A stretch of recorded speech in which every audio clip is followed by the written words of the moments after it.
Magkano po yung isang order nito, sir? Ito po ay 110. 110. Opo.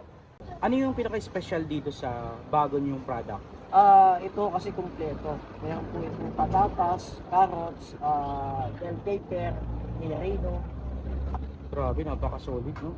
Kumbaga, siniserve pa lang, parang natatakam ka na, no? Tapos meron pa siyang sabaw, no? Lisod po yan. Unli soup na, tapos may kasama ng rice, 110 pesos lang. Okay po. Unli sabaw. Opo. Grabe guys, oh. Siniserve pa lang, pare. Gusto ko nang tikman agad. Kakagutom. Kakagutom talaga.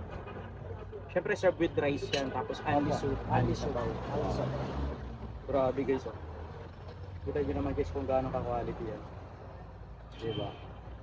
Ano pa inaantay natin? Tikman na natin yan. Diba, ma'am? Alright. Yes, guys. Sa halagang 110 pesos with one rice tsaka anti sabaw.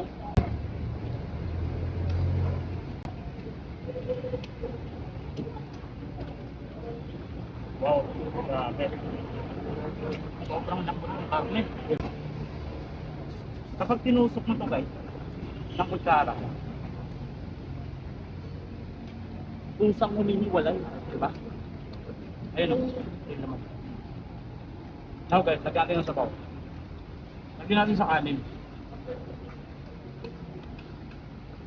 Tapos,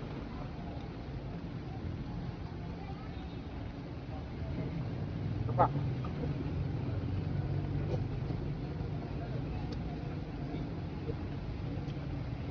Okay. Para masubukan nyo yung sarap, kailangan nyo pumunta dito. Okay? So ito yung 110 pesos lang po guys. May kasama na siyang ice, tapos anti sabaw ng pares. Okay? Sa mga gusto i-try yung mga bagong recipe ni Amang Tapares, matatagpuan yan dito sa Barangay 185 Andros Avenue dito sa may Pasay City. So ang landmark nito guys, 7-Eleven. Okay. Ayan. Tapos guys, huwag kayong mag-alala kasi wasteable naman siya and pwede mag-search sa Google Maps. So, tara, kain na tol!